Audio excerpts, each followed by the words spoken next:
कहानी की शुरुआत में औरत अंधेरे घर से बुरी तरह चीखती हुई बाहर भागती है। उसका चेहरा डर से सफेद पड़ चुका है, आंखों में खौफ साफ झलकता है। वो लड़खड़ाती हुई सड़क पर गिर जाती है और तभी सामने से एक गाड़ी तेजी से उसकी तरफ बढ़ती है। अब हम एक और औरत को देखते हैं जो लेबर पेन में तड़प रही है। उसका पति घबराया हुआ है। वो उसे कार में डालकर अस्पताल की ओर दौड़ पड़ता है। उसी वक्त पुराने घर में कुछ अजीब घट रहा होता है। पुलिस को सूचना मिलती है और वो वहां पहुंचती है। घर के बाहर एक अजीब सा आदमी बिना कपड़ों के लड़खड़ाता हुआ बाहर आता है और उसकी आंखों में कुछ तो अजीब है। अस्पताल में बच्चा जन्म लेता है। देखने में तो वो बिल्कुल आम लगता है, लेकिन उसकी आंखें एक नीली, एक हरी, जैसे किसी रहस्य को छुपा रही हों। मां की ममता से भरी आंखों में खुशी है, लेकिन डॉक्टर और नर्सें एक दूसरे को चुपचाप घूरते हैं, जैसे कुछ छुपा रहे हों। कुछ महीने बीतते हैं। 5 महीने का बच्चा मम्मा बोलने लगता है। 2 साल की उम्र में वो किताबें पढ़ने लगता है। उसकी बुद्धि असाधारण है, लेकिन मां को कुछ अजीब महसूस होता है। रात के सन्नाटे में जब सब सो रहे होते हैं, तब वो बच्चा दीवार की ओर देखकर बातें करता है, जैसे वहां कोई और हो। वो औरत अब अकेली मां है और उसे बच्चे के लिए काम पर जाना पड़ता है, इसलिए वो एक बेबी सिटर रखती है।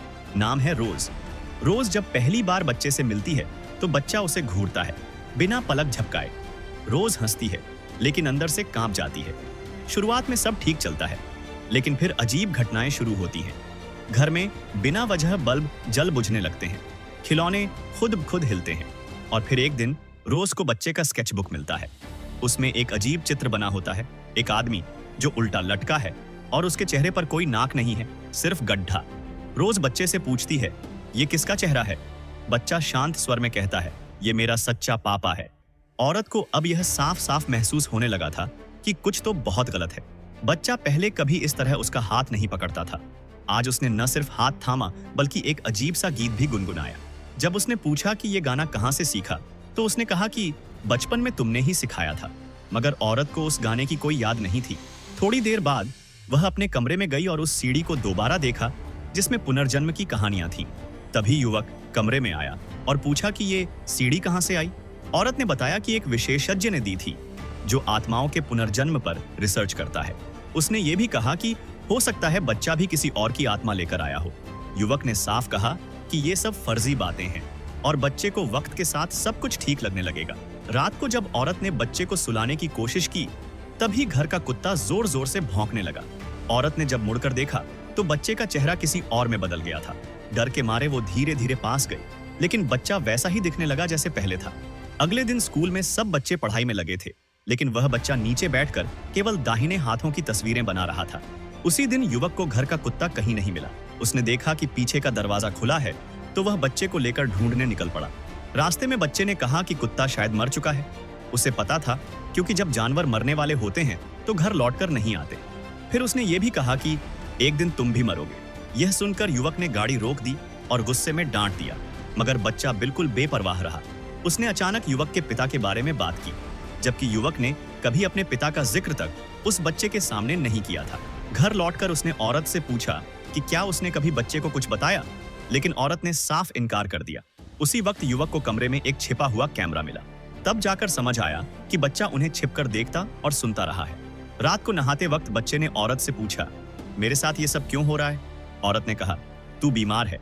लेकिन बच्चे ने बताया कि जब वह सोता है तो महसूस करता है कि उसकी आत्मा शरीर से बाहर निकल जाती है। औरत ने समझाया कि ये सिर्फ बुरे सपने हैं, मगर बच्चा बोला, वो सपने नहीं हैं।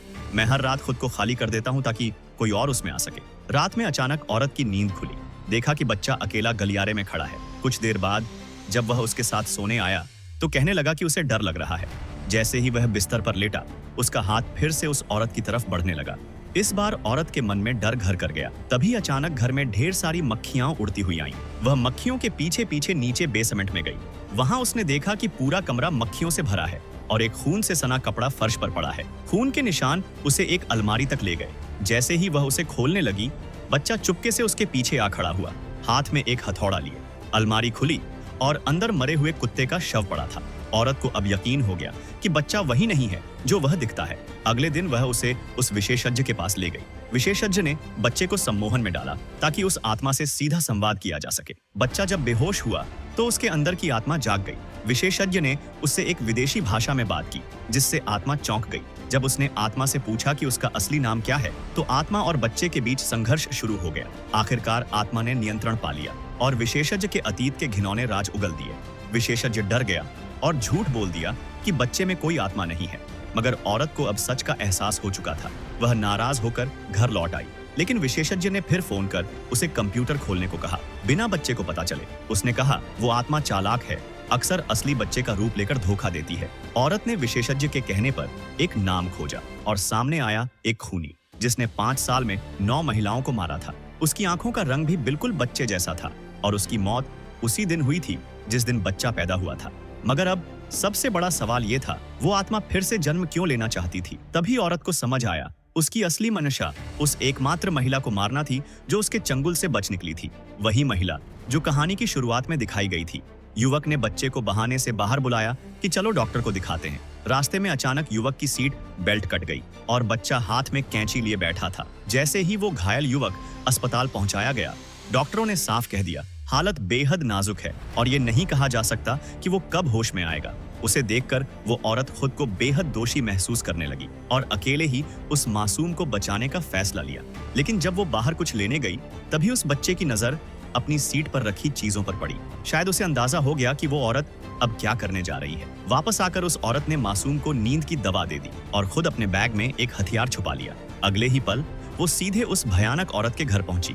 उसने एक झूठी कहानी सुनाई कि उसके साथ भी कुछ वैसा ही हुआ था और उस दर्द की कहानी सुनकर सामने वाली का दिल पिघल गया। उसने बिना सोचे समझे उसे घर के अंदर बुला लिया और चाय तक बनाने लगी। वो औरत जब उसकी दास्तान सुन रही थी तो उसे भी एक पल को तरस आया, लेकिन मासूम को बचाने के लिए उसने मन ही मन माफी मांगी और हथियार उसकी ओर तान दिया। लेकिन तभी उसका दिल कांप गया और वो गोली चलाने से खुद को रोक न सकी। अचानक मासूम वहां आ गया और उस डरावनी औरत की आंखों में झांकते हुए बस एक ही सवाल किया, क्या तुम्हें मेरी आंखें याद हैं? अगले ही पल कुछ ऐसा हुआ कि वो औरत बुरी तरह घायल हो गई। वो पहली औरत दौड़कर उसके घाव पर हाथ रखने लगी, लेकिन तब तक बहुत देर हो चुकी थी। उस औरत की सांसें वहीं थम गईं। वो तुरंत उस मासूम के पीछे दौड़ी, लेकिन वो जमीन पर घुटनों के बल बैठकर रोने लगा और बोला, मुझे नहीं पता मैं अब सच में वही बच्चा हूँ या कोई और। सच तो कुछ और ही था। असल में उस बच्चे की रूह पहले ही किसी और आत्मा ने ले ली थी। वो तो बस उस औरत को इस्तेमाल कर रहा था ताकि भागी हुई उस औरत को ढूंढ सके। लेकिन अब असली ट्विस्ट आया। पास के एक शिकारी ने गलती से गोली चला दी और वो औरत वहीं ढेर हो गई। वो बच्चा उस शिकारी से मदद मांगने गया और उल्टा उसी औरत को दोषी ठहराने लगा। वो मुझे मारना चाहती थी। अब वो औरत खून से लथपथ जमीन पर पड़ी थी और उसकी आंखें खुली की खुली रह गई। कुछ वक्त बाद वो बच्चा एक नए पालक परिवार को सौंप दिया गया, पर जैसे ही उसने उस नई महिला के हाथ देखे, उसकी आंखों में एक अजीब सी चमक आ गई और होठों पर एक डरावनी मुस्कान। शायद अब अगला शिकार वही महिला होने वाली है। दोस्तों, ये कहानी यही खत्म होती है। अगर आपको इसी तरह का कहानी पसंद है तो इस वीडियो को लाइक करके चैनल को सब्सक्राइब जरूर कर लेना। मिलते हैं दूसरे कहानी में। धन्यवाद।